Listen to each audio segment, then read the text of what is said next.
Assalamualaikum warahmatullahi wabarakatuh. Halo semuanya, balik lagi ke podcast Sejarah Kilat, tempat kita ngebahas sejarah yang panjang tapi kita ringkas dengan cara yang ringan. Bareng aku, Kai. Bareng aku, Nafisya. Hari ini kita bakal masuk ke pembahasan yang sangat penting, yaitu The Golden Age of Islam, dinasti Abbasiyah yang pada saat itu adalah puncak kejayaan Islam. Ya, karena di masa itu Baghdad jadi pusat dunia kayak New York atau Tokyo-nya pada zaman itu. Wow, emang iya? Emang iya ya? Penasaran kan? Ayo kita simak pembahasan perjalanan tentang dinasti Abbasiyah.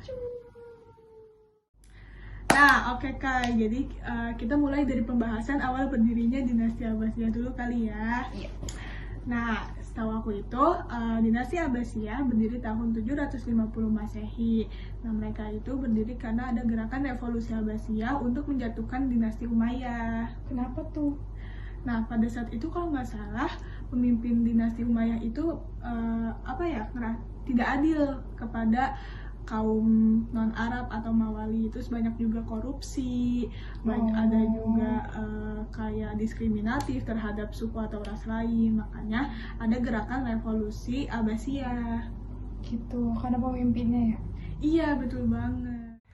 Nah, gerakan revolusi Abbasiyah ini dipimpin oleh Abbas bin Abdul Muthalib, Kai. Oh gitu, bukannya mereka masih ada hubungan kekerabatan ya? Karena kan Abdul Muthalib itu kakeknya Nabi Muhammad. Betul banget. Abbas bin Abdul Muthalib itu masih satu kerabat dengan Nabi Muhammad karena beliau adalah paman Rasulullah. Nah, setelah itu ditunjuklah khalifah pertama, yaitu Abu al-Abbas as-Sofa. As-Sofa sendiri memiliki arti si penumpah darah, tahu? Kenapa artinya si penumpah darah? Dia kejam gitu di masa pemerintahan? Enggak gitu. As-Sofa itu artinya diberikan kepada Abu al-Abbas itu karena dia lebih ke langkah tegasnya dalam menghabisi sisa-sisa kekuatan Umayyah. Oh, berarti As-Saffah ini tuh sebelum kepemimpinannya Al-Mansur ya, yang ngebikin kota Baghdad itu. Betul banget.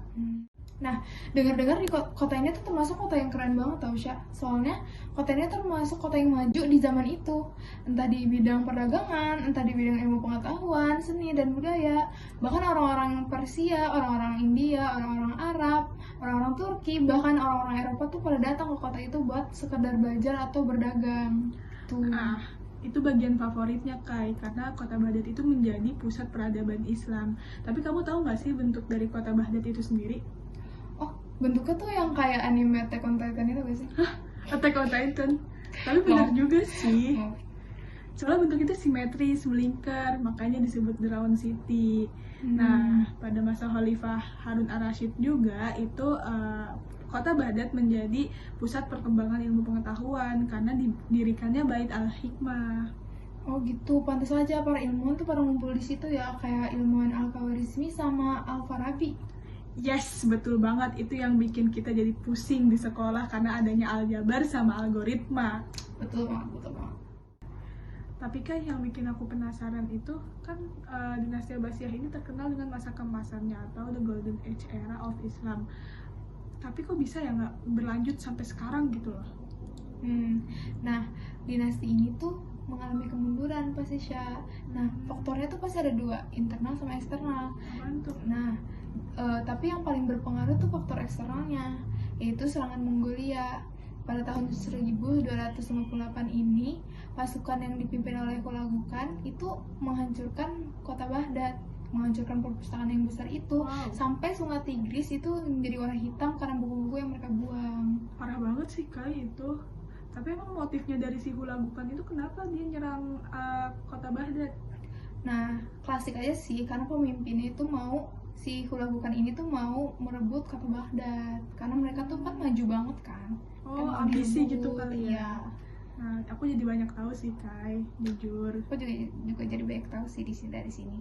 Kalau teman-teman gimana? Nah, sekian dari kita. Kurang lebihnya mohon maaf. Wassalamualaikum warahmatullahi wabarakatuh.